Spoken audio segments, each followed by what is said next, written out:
আসসালামু আলাইকুম রহমতুল্লাহ। হজরত দাউদ আলাইহিস সালামের মৃত্যুর পর সুযোগ্য পুত্র সুলাইমান তার স্থলাভিষিক্ত হন। শেষ নবী হজরত মুহাম্মদ সাল্লাল্লাহু আলাইহি ওয়াসাল্লামের আবির্ভাবের ন্যূনাধিক ১৫০০ বছর পূর্বে তিনি নবী হন। সুলাইমান আলাইহিস সালাম ছিলেন পিতার ১৯ জন পুত্রের অন্যতম। আল্লাহ পাক তাকে জ্ঞানে, প্রজ্ঞায় ও নবুয়তের সম্পদে সমৃদ্ধ করেন। এছাড়াও তাকে এমন কিছু নেয়ামত দান করেন যা অন্য কোনো নবীকে দান করেননি। ইমাম বাগাবী ইতিহাসবিদগণের বরাতে বলেন, সুলাইমান আলাইহিস সালাম এর মোট বয়স হয়েছিল ৫৩ বছর। ১৩ বছর বয়সে রাজকার্য হাতে নেন এবং শাসনের ৪র্থ বছরে বাইতুল মুকাদ্দাসের নির্মাণ কাজ শুরু করেন। তিনি ৪০ বছর কাল রাজত্ব করেন। তবে তিনি কত বছর বয়সে নবী হয়েছিলেন সে বিষয়ে কিছু জানা যায় না।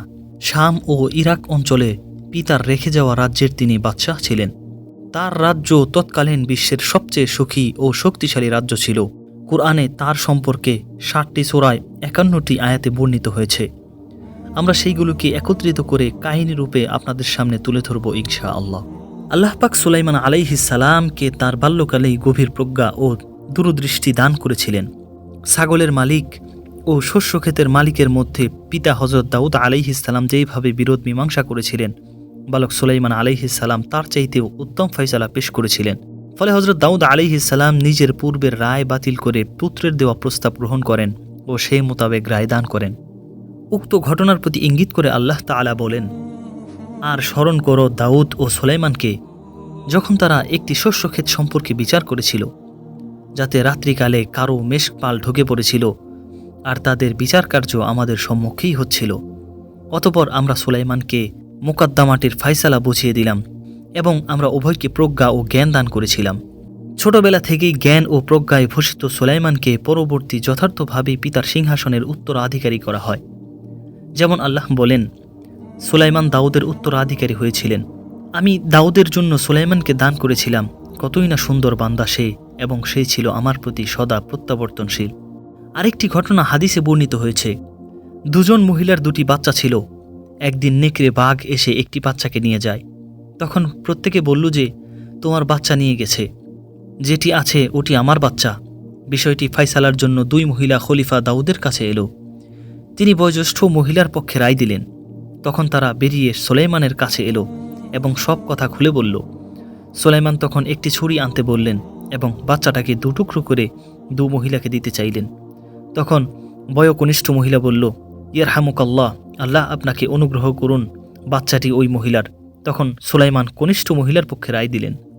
সুলাইমানের বৈশিষ্ট্যসমূহ। দাউদ আলাইহিস সালামের ন্যায় সুলাইমান আলাইহিস সালামকেও আল্লাহ বিশেষ কিছু বৈশিষ্ট্য দান করেছিলেন, যা আর কাউকে দান করেননি। যেমন 1. বায়ু প্রবাহ আনুগত হওয়া, 2. তামাকে তরল ধাতুতে পরিণত করা, 3. জিনকে অধীনস্থ করা, 4. পক্ষীকুলকে আনুগত করা, 5. পিপিলিকার ভাষা বোঝা, 6. অতুলনীয় সাম্রাজ্য দান করা, 7. প্রাপ্ত অনুগ্রহ রাজির হিসেবে না রাখার অনুমতি পাওয়া। নিম্নে বিস্তারিত বর্ণিত করা হলো। 1. বায়ু প্রবাহকে তার আনুগত করে দেয়া হয়েছিল। তার হুকুম মতো বায়ু তাকে তার ইচ্ছে মতো স্থানে বহন করে নিয়ে যেত। তিনি সদল বলে বায়ুর পিঠে নিজ সিংহাসনে সওয়ার হয়ে 2 মাসের পথ একদিনে পৌঁছে যেতেন। যেমন আল্লাহ বলেন, এবং আমি সুলাইমানের অধীন করে দিয়েছিলাম বায়ুকে, যা সকালে 1 মাসের পথ ও বিকেলে 1 মাসের পথ অতিক্রম করত। উল্লেখ্য যে ইবনে আব্বাস রাদিয়াল্লাহু আনহু এর নামে যেই কথা বর্ণিত হয়েছে যে মানুষ ও জিনের 4 লক্ষ আসন বিশিষ্ট বিশাল বহর নিয়ে সুলাইমান আলাইহিস সালাম বায়ু প্রবাহে যাত্রা করতেন এবং সারা পথ সালাতে রত থাকতেন ও এই মহা নেয়ামত প্রদানের জন্য আল্লাহর শুকরিয়া আদায় করতেন। এত দ্রুত চলা সত্ত্বেও বায়ু তরঙ্গে তাদের উপরে কোনরূপ চাপ সৃষ্টি হতো না এবং রোদ বৃষ্টি থেকে রক্ষার জন্য মাথার উপর দিয়ে লাখ লাখ পাখি তাদেরকে ছায়া করে যেত ইত্যাদি। এই সব কথা তাফসিরের কিতাবসমূহে বর্ণিত হয়েছে। তার সবই ভিত্তিহীন ইসরায়েলীয় উপকথা মাত্র। আল্লাহ তাআলা বলেন, আর আমি সুলাইমানের অধীন করে দিয়েছিলাম প্রবল বায়ুকে, যা তার আদেশে প্রবাহিত হতো ওই দেশের দিকে যেখানে আমি কল্যাণ রেখেছি, আর আমি সকল বিষয়ে সম্যক অবগত রয়েছি। অন্যত্র উক্ত বায়ুকে বলেছেন যার অর্থ মৃদু বায়ু, যা শূন্যে তরঙ্গ সংঘাত সৃষ্টি করে না।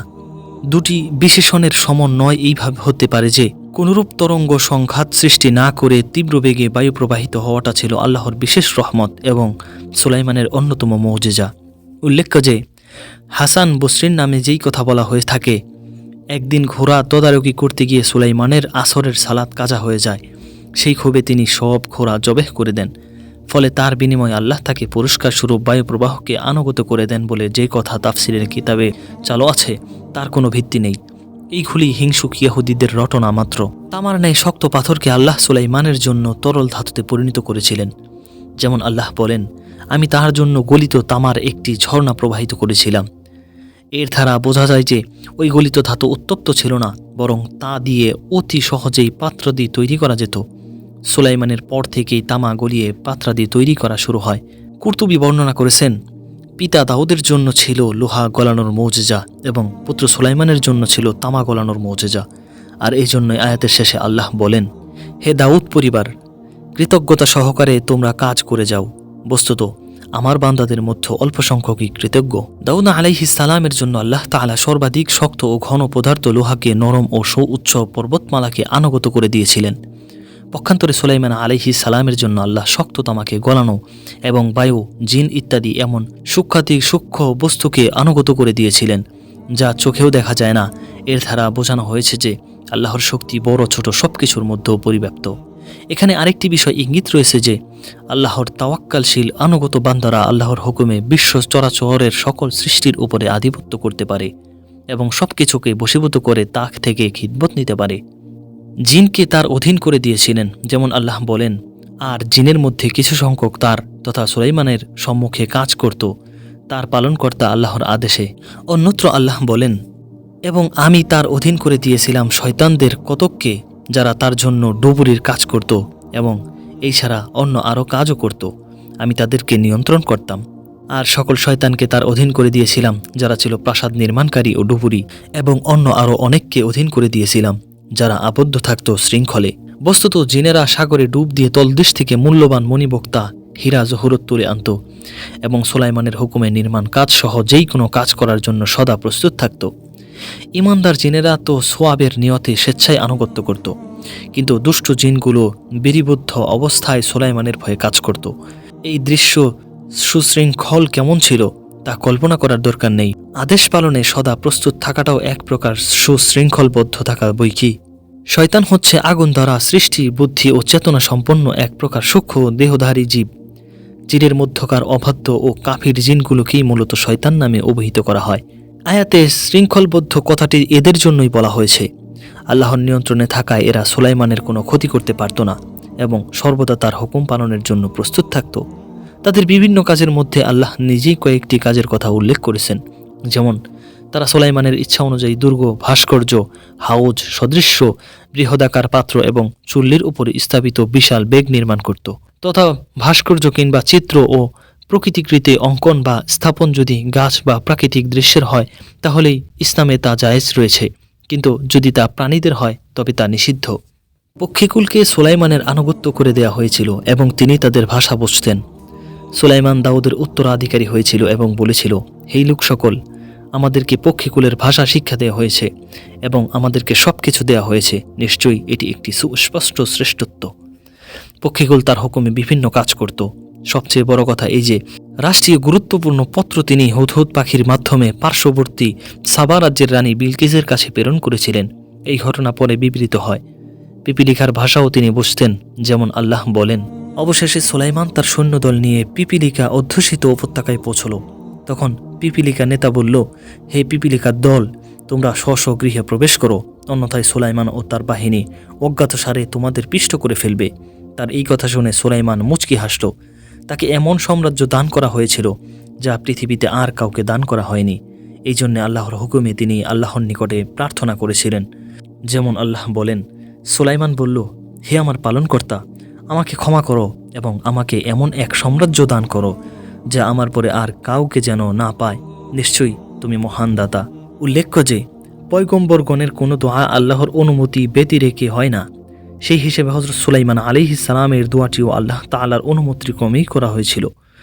কেবল ক্ষমতা লাভ এর উদ্দেশ্য ছিল না, বরং এর পিছনে ছিল আল্লাহর বিধানাবলী বাস্তবায়ন করা এবং তাওহীদের ঝান্ডাকে সমুন্নত করাই মূল উদ্দেশ্য ছিল। কেননা আল্লাহ জানতেন যে রাজত্ব লাভের পর সুলাইমান তার তাওহীদ ও ইনসাফ প্রতিষ্ঠার জন্যই কাজ করবেন। এবং তিনি কখনোই অহংকারে বশীভূত হবেন না, তাই তাকে এইরূপ দোয়ার অনুমতি দেয়া হয় এবং সে দোয়া সর্বাংশে কবুল হয়। ইসলামে নেতৃত্ব ও শাসন ক্ষমতা চেয়ে নেওয়া নিষিদ্ধ। আল্লামা জুবাই বলেন, আল্লাহর অনুমতি ক্রমেই তিনি এটা চেয়েছিলেন, কেননা নবীগণ আল্লাহর হুকুম ব্যতীত কোনো কাজের সুপারিশ করতে পারেন না। তাছাড়া এটা বলাও সঙ্গত হবে যে আল্লাহ তাআলা তাকে জানিয়ে দিয়েছিলেন যে বর্তমানে জাদু দ্বারা বিপর্যস্ত এই দেশে তুমি ব্যতীত দিনের জন্য কল্যাণকর এবং যথার্থ শাসনের যোগ্যতা অন্য কারো মধ্যে নেই, অতএব তুমি প্রার্থনা করলে আমি তোমাকে তা দান করব। সেই মতে তিনি দোয়া করেন ও মহান আল্লাহ তাকে তা প্রদান করেন। প্রাপ্ত অনুগ্রহরাজির হিসাব রাখা বা না রাখার অনুমতি প্রদান। আল্লাহ পাক হযরত সুলাইমান আলাইহিস সালামের রাজত্ব লাভের দোয়া কবুল করার পরেও তার প্রতি বায়ু, জিন, পক্ষীকুল ও জীবজন্তু সমূহকে আনুগত করে দেন। অতঃপর আল্লাহ বলেন, এসবই আমার অনুগ্রহ, অতএব এইগুলো তুমি কাউকে দাও অথবা নিজে রেখে দাও, তার কোনো হিসাব দিতে হবে না। নিশ্চয়ই তার তথা সুলাইমানের জন্য আমার কাছে রয়েছে নৈকট্য ও শুভ পরিণতি। বস্তুত এটি ছিল সুলাইমানের আমানতদারি ও বিশ্বস্ততার প্রতি আল্লাহর পক্ষ হতে প্রদত্ত এক প্রকার সনদপত্র। পৃথিবীর কোনো ব্যক্তির জন্য সরাসরি আল্লাহর পক্ষ থেকে এই ধরনের কোনো সত্যায়নপত্র নাজিল হয়েছে বলে জানা যায় না। অথচ এই মহান নবী সম্পর্কে ইহুদি নাসারা বিদ্বানরা বাজে কথা রটনা করে থাকে। ন্যায় বিচারের ঘটনা। ছাগলের মালিক ও শস্যক্ষেতের মালিকের মধ্যকার বিরোধ মীমাংসায় তার দেয়া প্রস্তাব বাদশাহ দাউদ আলাইহিস সালাম গ্রহণ করেন ও নিজের দেওয়া পূর্বের রায় বাতিল করে পুত্র সুলাইমানের দেওয়া পরামর্শ অনুযায়ী রায় দেন ও তা কার্যকর করেন। এটি ছিল সুলাইমানের বাল্যকালের ঘটনা, যা আল্লাহ পবিত্র কোরআনে বর্ণনা করেছেন। ঘটনা আমরা দাউদ আলাইহিস সালামের কাহিনীতে বলে এসেছি। 2. পিপিলিকার ঘটনা। হযরত সুলাইমান আলাইহিস সালাম একদা তার বিশাল সেনাবাহিনী সহ একটি এলাকা অতিক্রম করেছিলেন। ওই সময় তার সাথে জিন, মানুষ, পক্ষীকুল ছিল। যেই এলাকা দিয়ে তারা যাচ্ছিলেন সেই এলাকায় বালির টিবি সদৃশ্য পিপিলিকাদের বহু বসতঘর ছিল। সুলাইমান বাহিনীকে আসতে দেখে পিপিলিকাদের সর্দার তাদেরকে বলল, তোমরা শীঘ্র পালাও, নইলে পদপিষ্ট হয়ে শেষ হয়ে যাবে। সুলাইমান আলাইহিস সালাম পিপিলিকাদের এই বক্তব্য শুনতে পেলেন। এই বিষয়ে কুরআনী বর্ণনা আপনাদেরকে বলতে যাচ্ছি আমি এখনই। সুলাইমান দাউদের স্থলাভিষিক্ত হল এবং বলল, হে লোক সকল, আমাদেরকে পক্ষীকুলের ভাষা শিক্ষা দেওয়া হয়েছে এবং আমাদেরকে সবকিছু দেয়া হয়েছে। নিশ্চয়ই এটি একটি সুস্পষ্ট শ্রেষ্ঠত্ব। অতঃপর সুলাইমানের সম্মুখে তার সেনাবাহিনীকে সমবেত করা হলো, জিন, মানুষ ও পক্ষীকুলকে। তারপর তাদেরকে বিভিন্ন বুঝে বিভক্ত করা হলো। অতঃপর যখন তারা একটি পিপিলিকা অধ্যুষিত এলাকায় উপনীত হলো, তখন এক পিপিলিকা বলল, হে পিপিলিকার দল, তোমরা তোমাদের গৃহে প্রবেশ করো, অন্যথায় সুলাইমান ও তার বাহিনী অজ্ঞাতসারে তোমাদেরকে পিষ্ট করে ফেলবে। তার কথা শুনে সুলাইমান মুচকি হাসল এবং বলল, হে আমার পালনকর্তা, তুমি আমাকে ক্ষমতা দাও যেন আমি তোমার নেয়ামতের শুকরিয়া আদায় করতে পারি, যা তুমি আমাকে ও আমার পিতামাতাকে দান করেছ, এবং যাতে আমি তোমার পছন্দনীয় সৎকর্ম করতে পারি, এবং তুমি আমাকে নিজ অনুগ্রহে তোমার সৎকর্মশীল বান্দাদের অন্তর্ভুক্ত করো। উপরোক্ত আয়াতগুলিতে প্রমাণিত হয় যে সুলাইমান আলাইহিস সালাম কেবল পাখির ভাষা নয়, বরং সকল জীবজন্তু এমনকি ক্ষুদ্র পিঁপড়ার কথাও বুঝতেন। এই জন্য তিনি মোটেই গর্ববোধ করতেন না, বরং আল্লাহর অনুগ্রহের প্রতি শুকরিয়া আদায় করতেন এবং নিজেকে যাতে আল্লাহ অন্য সৎকর্মশীলদের অন্তর্ভুক্ত করেন সেই প্রার্থনাও করতেন। এখানে আরেকটি বিষয়ে প্রমাণিত হয় যে তিনি কেবল জিন ইনসানের নয়, বরং তার সময়কার সকল জীবজন্তুরও নবী ছিলেন। তার নবুয়তকে সবাই স্বীকার করত এবং সকলে তার প্রতি আনুগত্য পোষণ করত, যদিও জিন ও ইনসান ব্যতীত অন্য প্রাণী শরীয়ত পালনের হকদার নয়। হুদহুদ পাখির ঘটনা। হযরত সুলাইমান আলাইহিস সালাম আল্লাহর হুকুমে পক্ষীকুলের আনুগত্য লাভ করেন। একদিন তিনি পক্ষীকুলকে ডেকে একত্রিত করেন ও তাদের ভালো মন্দ খোঁজ খবর নেন। তখন দেখতে পেলেন যে হুদহুদ পাখিটা নেই। তিনি অনতিবিলম্বে তাকে ধরে আনার জন্য কড়া নির্দেশ জারি করলেন, সাথে তার অনুপস্থিতির উপযুক্ত কারণ দর্শনের নোটিশ জারি করলেন। উক্ত ঘটনা কোরআনের ভাষায় বলা হয়েছে এইভাবে, সুলাইমান পক্ষীকুলের খোঁজ খবর নিল, অতঃপর বলল, কি হলো, হুদহুদকে দেখা যাচ্ছে না যে? নাকি সে অনুপস্থিত? সে বলল, আমি অবশ্যই তাকে কঠোর শাস্তি দেব কিংবা জবহ করব, অথবা সে উপস্থিত করবে উপযুক্ত কারণ। কিছুক্ষণ পরেই হুদহুদ এসে হাজির হয়ে বলল, হে বাদশাহ, আপনি যে বিষয় অবগত নন আমি তা অবগত হয়েছি। আমি আপনার নিকটে সাবা থেকে নিশ্চিত সংবাদ নিয়ে আগমন করেছি। এ পর্যন্ত বলেই সে তার নতুন আনিত সংবাদের রিপোর্ট পেশ করল। হুদহুদের মাধ্যমে এই কথা বলানোর মাধ্যমে আল্লাহর আমাদেরকে এই কথা জানিয়ে দিলেন যে নবীগণ গায়েবের খবর জানেন না, তারা কেবল অতটুকুই জানেন যতটুকু আল্লাহ তাদেরকে অবহিত করেন। উল্লেখ্য যে হুদহুদ এক জাতীয় ছোট্ট পাখির নাম, যা পক্ষীকুলের মধ্যে অতীব ক্ষুদ্র ও দুর্বল এবং যার সংখ্যাও দুনিয়াতে খুবই কম। বর্ণিত আছে যে হজরত আবদুল্লাহ ইবনে আব্বাস রাদিয়াল্লাহু আনহু একদা নৌ মুসলিম ইহুদি পণ্ডিত আবদুল্লাহ বিন সালাম রাদিয়াল্লাহু আনহুকে জিজ্ঞেস করেন, এত সব পাখি থাকতে বিশেষভাবে হুদহুদ পাখির খোঁজ নেওয়ার কারণ কী ছিল? জবাবে তিনি বললেন, সুলাইমান আলাইহিস সালাম তার বিশাল বাহিনী সহ ওই সময় এমন এক অঞ্চলে ছিলেন যেখানে পানি ছিল না। আল্লাহ তাআলা হুদহুদ পাখিকে এই বৈশিষ্ট্য দান করেছেন যে সে ভূগর্ভের বস্তুত্ব সমূহকে এবং ভূগর্ভের প্রবাহিত পানির উপর থেকে দেখতে পায়। হযরত সুলাইমান আলাইহিস সালাম হুদহুদকে এই জন্যই বিশেষভাবে খোঁজ করেছিলেন যে এই অঞ্চলে কোথায় মরুগর্ভে পানি লুকায়িত আছে সেটা জেনে নিয়ে সেখানে জিন ধারা খনন করে যাতে দ্রুত পানি উত্তোলনের ব্যবস্থা করা যায়। একদা হজরত আবদুল্লাহ ইবনে আব্বাস রাদিয়াল্লাহু আনহু হুদহুদ পাখি সম্পর্কে বর্ণনা করেছিলেন। তখন নাফে ইবনুল আজরক তাকে বলেন, জেনে নিন হে মহাজ্ঞানী, হুদহুদ পাখি মাটির গভীরে দেখতে পায়, কিন্তু তাকে ধরার জন্য মাটির উপরে বিস্তৃত জাল সে দেখতে পায় না। যখন সে তাতে পতিত হয়, জবাবে ইবনে আব্বাস রাদিয়াল্লাহু আনহু বলেন, যখন তাকদীর এসে যায় চক্ষু অন্ধ হয়ে যায়। চমৎকার এই জবাবে মুগ্ধ হয়ে ইবনুল আরাবী বলেন, এরূপ জবাব দিতে কেউ সক্ষম হয় না কুরআনের আলেম ব্যতীত। রানী বিলকিসের ঘটনা। হজরত সুলাইমান আলাইহিস সালামের শাম ও ইরাক সাম্রাজ্যের পার্শ্ববর্তী ইয়ামান তথা সাবা রাজ্যের রানী ছিলেন বিলকিস বিনতু সাবাহ বিন হাদাদি বিন শারাহিল। তিনি ছিলেন শাম বিন নূহ আলাইহিস সালামের 18তম অধনস্থ বংশধর। তার ঊর্ধ্বতন নবম পিতামহের নাম ছিল সাবা। সম্ভবত তার নামেই সাবা সাম্রাজ্যের নামকরণ করা হয়। আল্লাহ তাদের সামনে জীবনোপকরণের দ্বারা উন্মুক্ত করে দিয়েছিলেন এবং নবীগণের মাধ্যমে এইসব নেয়ামতের শুকরিয়া আদায় করার নির্দেশ দিয়েছিলেন। কিন্তু পরে তারা ভোগ বিলাসের মত্ত হয়ে আল্লাহর অবদ্ধ হয় এবং সূর্য পূজারী হয়ে যায়। ফলে তাদের উপরে প্লাবনের আযাব প্রেরিত হয় ও সবকিছু ধ্বংস হয়ে যায়। আল্লাহ সূরা সাবাহ 15 হতে 17 আয়াতে এই সম্প্রদায় সম্পর্কে আলোকপাত করেছেন। দুনিয়াবি দিক দিয়ে এই সাবা সাম্রাজ্য খুবই সমৃদ্ধ এবং শান শৌকতের পূর্ণ ছিল। তাদের সম্পর্কে হযরত সুলাইমান আলাইহিস সালামের কিছুই জানা ছিল না। তার এই না জানাটা বিস্ময়কর কিছু ছিল না। ইয়াকুব আলাইহিস সালাম তার বাড়ির অনতিদূরে তার সন্তান ইউসুফকে কুয়ায় নিক্ষেপের ঘটনা জানতে পারেননি। স্ত্রী আয়েশার গলার হারটি হারিয়ে গেল, অথচ স্বামী রাসূল সাল্লাল্লাহু আলাইহি ওয়াসাল্লাম তা জানতে পারেননি। বস্তুত আল্লাহ যতটুকু ইলম বান্দাকে দেন তার বেশি জানার ক্ষমতা কারো নেই। পার্শ্ববর্তী সাবাহ সাম্রাজ্য সম্পর্কে পূর্বে না জানা এবং পরে জানার মধ্যে কি যে মঙ্গল নিহিত হয়েছিল তা পূর্ববর্তী ঘটনাতেই প্রমাণিত হয়েছে এবং রানী বিলকিস মুসলমান হয়ে যান। বস্তুত হুদহুদ পাখি তাদের সম্পর্কে হযরত সুলাইমানের নিকটে এসে প্রথম খবর দেয়। তার বর্ণিত প্রতিবেদনটি ছিল কোরআনের ভাষায় এইরকম, আমি এক মহিলাকে সাবাবাসীদের উপরে রাজত্ব করতে দেখেছি। তাকে সবকিছুই দেয়া হয়েছে এবং তার একটা বিরাট সিংহাসনও আছে। আমি তাকে ও তার সম্প্রদায়কে দেখলাম তারা আল্লাহর পরিবর্তে সূর্যকে সিজদা করছে। শয়তান তাদের দৃষ্টিতে তাদের কার্যবলীকে সুশোভিত করেছে, অতঃপর তাদেরকে সত্য পথ থেকে নিবৃত্ত করেছে, ফলে তারা সঠিক পথ প্রাপ্ত হয় না। এখন আমরা দেখব তুমি সত্য বলছো না তুমি মিথ্যাবাদীদের একজন। তুমি আমার এই পত্র নিয়ে যাও এবং এটা তাদের কাছে অর্পণ করো। অতঃপর তাদের কাছ থেকে সরে পড়ো এবং দেখো তারা কি জবাব দেয়। বিলকিস বলল, হে সভাসদবর্গ, আমাকে একটি মহিমান্বিত পত্র দেয়া হয়েছে। সেই পত্র সুলাইমানের পক্ষ হতে এবং তা হলো এই, করুণাময় কৃপানিধান আল্লাহর নামে শুরু করছি। আমার মোকাবেলায় তোমরা শক্তি প্রদর্শন করো না এবং বশ্যতা স্বীকার করে আমার নিকটে উপস্থিত হও। বিলকিস বলল, হে আমার পরিষদবর্গ, আমাকে আমার কাজে পরামর্শ দিন। আপনাদের উপস্থিতি ব্যতিরেকে আমি কোনো কাজে সিদ্ধান্ত গ্রহণ করি না। তারা বলল, আমরা শক্তিশালী এবং কঠোর যোদ্ধা, এখন সিদ্ধান্ত আপনার হাতে, অতএব ভেবে দেখুন আপনি আমাদের কি আদেশ করবেন। রানী বলল, রাজা বাচ্চারা যখন কোনো জনপদে প্রবেশ করে তখন তাকে বিপর্যস্ত করে দেয় এবং সেখানকার সম্ভ্রান্ত লোকদের অপদস্থ করে, তারাও এরূপ করবে। অতএব আমি তার নিকটে কিছু উপঢৌকন পাঠাই, দেখি প্রেরিত লোকেরা কি জবাব নিয়ে আসে। অতঃপর যখন দূত সুলাইমানের কাছে আগমন করল তখন সুলাইমান বলল, তোমরা কি ধন সম্পদ দ্বারা আমাকে সাহায্য করতে চাও? আল্লাহ আমাকে যা দিয়েছেন তা তোমাদের দেয়া বস্তুত থেকে অনেক উত্তম, বরং তোমরাই তোমাদের উপঢৌকন নিয়ে সুখে থাকো। ফিরে যাও তাদের কাছে। এখন অবশ্যই আমরা তাদের বিরুদ্ধে সেনাবাহিনী সহ আগমন করব, যার মোকাবেলা করার শক্তি তাদের নেই।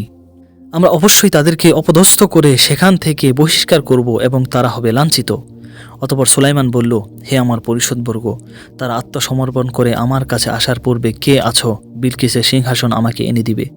জৈনক দূত জিন বলল, আপনি আপনার স্থান থেকে ওঠার পূর্বেই আমি তা এনে দিব এবং আমি এই কাজে শক্তিমান ও বিশ্বস্ত। কিন্তু কিতাবের জ্ঞান যার ছিল সেই বলল, তোমার চোখের পলক ফেলার পূর্বেই আমি তা এনে দিব।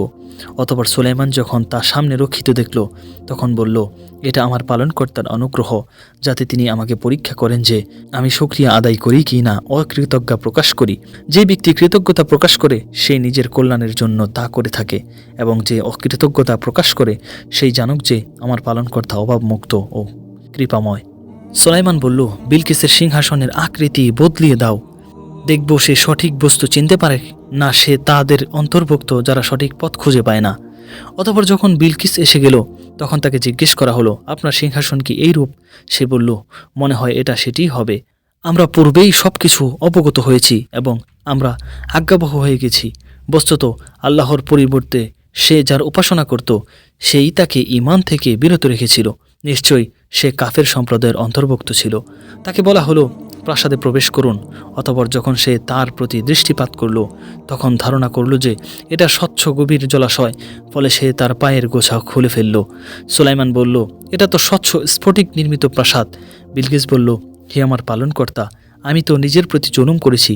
আমি সুলাইমানের সাথে বিশ্বজাহানের পালনকর্তা আল্লাহর নিকটে আত্মসমর্পণ করলাম। সূরা নামলের 22 হতে 44 আয়াত পর্যন্ত উপরে বর্ণিত 23টি আয়াতে রানী বিলকিসের কাহিনী শেষ হয়েছে। এর মধ্যে 40তম আয়াতে যার কাছে কিতাবের জ্ঞান ছিল বলে কাকে বোঝানো হয়েছে এই বিষয়ে তাফসিরবিদগণ মতভেদ করেছেন। তার মধ্যে প্রবল মত হলো এই যে তিনি ছিলেন স্বয়ং হযরত সুলাইমান আলাইহিস সালাম, কেননা আল্লাহর কিতাবের সর্বাধিক জ্ঞান তার কাছেই ছিল। তিনি এর দ্বারা উপস্থিত জিন ও মানুষ পরিষদবর্গকে বুঝিয়ে দিলেন যে তোমাদের সাহায্য ছাড়া আল্লাহর অন্যর মাধ্যমে অর্থাৎ ফেরেশতাদের মাধ্যমে আমাকে সাহায্য করে থাকেন, আর এটি হলো আমার পালনকর্তার অনুগ্রহ। দ্বিতীয়ত, গোটা ব্যাপারটাই ছিল একটা মুজিজা এবং রানী বিলকিসকে আল্লাহর সর্বোচ্চ ক্ষমতা প্রদর্শন করাই ছিল তার উদ্দেশ্য। বস্তুত এতে তিনি সফল হয়েছিলেন এবং সুদূর ইয়ামান থেকে বাইতুল মুকাদ্দাসে বিলকিস তার সিংহাসনের আগাম উপস্থিত দেখে অতঃপর স্ফটিক স্বচ্ছ প্রাসাদে প্রবেশকালে অন্যান্য কারুকার্য দেখে এবং তার তুলনায় নিজের ক্ষমতা ও প্রাসাদের দীনতা বুঝে লজ্জিত ও অভিভূত হয়ে পড়েছিলেন। অতঃপর তিনি আল্লাহর নিকটে আত্মসমর্পণ করে মুসলমান হয়ে যান। মূলত এটাই ছিল হযরত সুলাইমান আলাইহিস সালামের মূল উদ্দেশ্য, যা শতভাগ সফল হয়েছিল। এর পূর্ববর্তী ঘটনাবলী যা বিভিন্ন তাফসিরে বর্ণিত হয়েছে, যেমন সুলাইমানের সাথে বিলকিসের বিবাহ হয়েছিল। সুলাইমান তার রাজত্ব বহাল রেখে ইয়ামানে পাঠিয়ে দেন। প্রতি মাসে সুলাইমান একবার করে সেখানে যেতেন ও 3 দিন করে থাকতেন। তিনি সেখানে বিলকিসের জন্য 3টি নজিরবিহীন প্রাসাদ নির্মাণ করে দেন ইত্যাদি সব কথাই ধারণা প্রসূত, যার কোনো বিশুদ্ধ ভিত্তি নেই। জৈনক ব্যক্তি হযরত আবদুল্লাহ ইবনে উতবাহকে জিজ্ঞেস করেন, সুলাইমান আলাইহিস সালামের সাথে বিলকিসের বিয়ে হয়েছিল কি? জবাবে তিনি বলেন, বিলকিসের বক্তব্য, আমি সুলাইমানের সাথে বিশ্বজাহানের পালনকর্তা আল্লাহর নিকটে আত্মসমর্পণ করলাম। এই পর্যন্ত শেষ হয়ে গেছে। কুরআন এর পরবর্তী অবস্থা সম্পর্কে নিশ্চুপ রয়েছে, অতএব আমাদের এই বিষয়ে খোঁজ নেওয়ার প্রয়োজন নেই। অশ্ব কুরবানির ঘটনা। পিতা দাউদের ন্যায় পুত্র সুলাইমানকেও আল্লাহ বারবার পরীক্ষায় ফেলেছেন এবং তাকে সর্বদা আল্লাহর দিকে প্রত্যাবর্তনশীল রাখার জন্য, ফলে তার জীবনের এক একটি পরীক্ষা এক একটি ঘটনার জন্ম দিয়েছে। কোরআন সেইগুলির সামান্য কিছু উল্লেখ করেছে যতটুকু আমাদের উপদেশ হাসিলের জন্য প্রয়োজন, কিন্তু পথভ্রষ্ট ইহুদি নাসারা পণ্ডিতগণ সেই সব ঘটনার উপর রং চড়িয়ে এবং নিজেদের পক্ষ থেকে উদ্ভট সব গল্পের অবতারণা করে তাদেরই স্বগোত্র বনি ইসরায়েলের এই সব মহান নবীগণের চরিত্র হনন করেছে। মুসলিম উম্মাহ বিগত সকল নবীকে সমানভাবে সম্মান করে, তাই ইহুদি নাসারাদের অপপ্রচার থেকে নিজেদেরকে বাঁচিয়ে রাখে এবং পবিত্র কুরআন ও হাদিসের বর্ণনার উপরে নির্ভর করে সেখানে তাকে যতটুকু পাওয়া যায় তার উপরেই তারা বাক সংযত রাখে। আলোচ্য অশ্ব কুরবানির ঘটনাটি সম্পর্কে পবিত্র কুরআনে আল্লাহ নিম্নরূপে বর্ণনা করেছেন, তা হলো এই: যখন তার সামনে অপরাহ্নে উৎকৃষ্ট অশ্বরাজি পেশ করা হলো, তখন সে বলল, আমি তো আমার প্রভুর স্মরণের জন্যই ঘোড়াগুলিকে মহব্বত করে থাকি, কেননা এর দ্বারা আল্লাহর রাস্তায় জিহাদ হয়ে থাকে। অতঃপর সেই ঘোড়াগুলিকে উড়িয়ে দিল, এমনকি সেগুলি দৃষ্টির অন্তরালে চলে গেল। অতঃপর সে বলল, ঘোড়াগুলিকে আমার কাছে ফিরিয়ে আনো। অতঃপর সে তাদের গলায় ও পায়ে আদর করে হাত বোলাতে লাগলো। উপরোক্ত তর্জমাটি ইবনে আব্বাস রাদিয়াল্লাহু আনহু এর ব্যাখ্যার অনুসরণের ইবনে জারিরের গৃহীত ব্যাখ্যার অনুকূলে করা হয়েছে। অনেকে উপরোক্ত তাফসিরের সাথে বিভিন্ন কথা যোগ করেছিলেন, যেমন ঘোড়া পরিদর্শনে মগ্ন হওয়ার কারণে হযরত সুলাইমান আলাইহিস সালামের আসরের সালাত কাজা হয়ে যায়, তাতে তিনি ক্ষুব্ধ হয়ে সব ঘোড়া কুরবানি করে দেন। কেউ বলেছেন তিনি আল্লাহর নিকটে সূর্যকে ফিরিয়ে দেবার আবেদন করেন, সেই মতে সূর্যকে ফিরিয়ে দেওয়া হয় এবং তিনি আসরের সালাত আদায় করে নেন। তারপর সূর্য অস্তমিত হয়, বস্তুত এইসব কথার পক্ষে কুরআন ও হাদিসের কোনো দলিল নেই, অতএব এইসব থেকে বিরত থাকাই উত্তম। সিংহাসনের উপরে একটি নিষ্প্রাণ দেহ প্রাপ্তির ঘটনা। আল্লাহ বলেন, আমি সুলাইমানকে পরীক্ষা করলাম এবং রেখে দিলাম তার সিংহাসনের উপর একটি নিষ্প্রাণ দেহ, অতঃপর সে রুজু হলো। এই বিষয়ে কোরআনে বর্ণনা কেবল এতটুকুই। এখানে সেই নিষ্প্রাণ দেহটি কিসের ছিল, একে সিংহাসনের উপর রাখা হেতু কী ছিল, এর মাধ্যমে কী ধরনের পরীক্ষা হলো, এইসব বিবরণ কোরআনে বা সহিহ হাদিসে কিছুই বর্ণিত হয়নি। অতএব এই বিষয়ে কেবল এতটুকু ঈমান রাখা কর্তব্য যে সুলাইমান আলাইহিস সালাম এইভাবে পরীক্ষায় পতিত হয়েছিলেন, যার ফলে তিনি আল্লাহর প্রতি আরও বেশি রুজু হন ও ক্ষমা প্রার্থনা করেন, যা সর্ব অবস্থায় আল্লাহর প্রতি তার অটুট আনুগত্যের পরিচয় বহন করে। উক্ত ঘটনাকে রং চড়িয়ে ইসরায়েলি রেওয়ায়েত সমূহে বর্ণিত হয়েছে যে সুলাইমানের রাজত্বের গুরু রহস্য তার আংটির মধ্যে নিহিত ছিল। একদিন এক শয়তান তার আংটিটা হাতিয়ে নেয় এবং নিজেই সুলাইমান শেষে সিংহাসনে বসে। এইদিকে আংটি হারা সুলাইমান সিংহাসন হারিয়ে পথে পথে ঘুরতে থাকেন। একদিন ঘটনাক্রমে একটি মাছের পেটে থেকে সুলাইমান আলাইহিস সালাম উক্ত আংটিটি উদ্ধার করেন ও ৪০ দিন পর সুলাইমান সিংহাসন লাভ করেন। সিংহাসনে বসা ও ওই শয়তানের রাখা কোনো বস্তুকে এখানে আল্লাহ নিষ্প্রাণ দেহ বলেছেন। বস্তুত এইসবই বানোয়াট কাহিনী। ইবনে কাসির রহিমাহুল্লাহ বলেন, আহলে কিতাবের একটি দল হযরত সুলাইমান আলাইহিস সালামকে নবী বলেই স্বীকার করে না। এইসব কাহিনী তাদেরই অপকীর্তি, ইনশাআল্লাহ না বলার ফল। সহিহ বুখারী ও মুসলিম এই বিষয়ে বর্ণিত ঘটনার সারমর্ম এই যে, একবার হযরত সুলাইমান আলাইহিস সালাম এই মনোভাব ব্যক্ত করলেন যে রাত্রিতে আমি আমার ৯০ বা ১০০ সকল স্ত্রীর সঙ্গে মিলিত হব, যাতে প্রত্যেকের গর্ভ থেকে একটি করে পুত্র সন্তান জন্মগ্রহণ করে, অপরে তারা আল্লাহর পথে ঘোর সওয়ার হয়ে জিহাদ করবে। কিন্তু এই সময় তিনি ইনশাআল্লাহ অর্থাৎ যদি আল্লাহ চান বলতে ভুলে গেলেন। নবীর এই ত্রুটি আল্লাহ পছন্দ করলেন না, ফলে মাত্র একজন স্ত্রীর গর্ভ থেকে একটি অপূর্ণাঙ্গ ও মৃত শিশু ভূমিষ্ঠ হলো। এর দ্বারা বোঝানো হয়েছে যে সুলাইমান বিশ্বের সর্বাধিক ক্ষমতাসম্পন্ন বাদশা হলেও এবং জিন, বায়ু, পক্ষীকুল ও সকল জীবজন্তু তার হুকুম বরদাহ হলেও আল্লাহর ইচ্ছা ব্যতীত তার কিছুই করার ক্ষমতা ছিল না। অতএব তার ইনশাআল্লাহ বলতে ভুলে যাওয়াটা ছোটোখাটো কোনো অপরাধ নয়।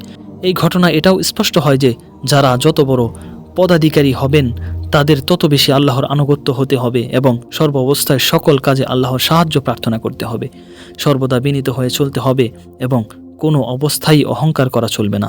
সুলাইমান আলাইহিস সালাম ৫৩ বছর বেঁচে ছিলেন, তার মধ্যে ৪০ বছর তিনি রাজত্ব করেন।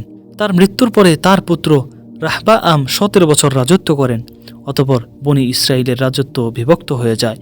সুলাইমান মনসুরপুরীর হিসাব মতে শেষ নবী সাল্লাল্লাহু আলাইহি সাল্লামের আবির্ভাবের প্রায় ১৫৪৬ বছর পূর্বে সুলাইমান আলাইহিস সালাম মৃত্যুবরণ করেন।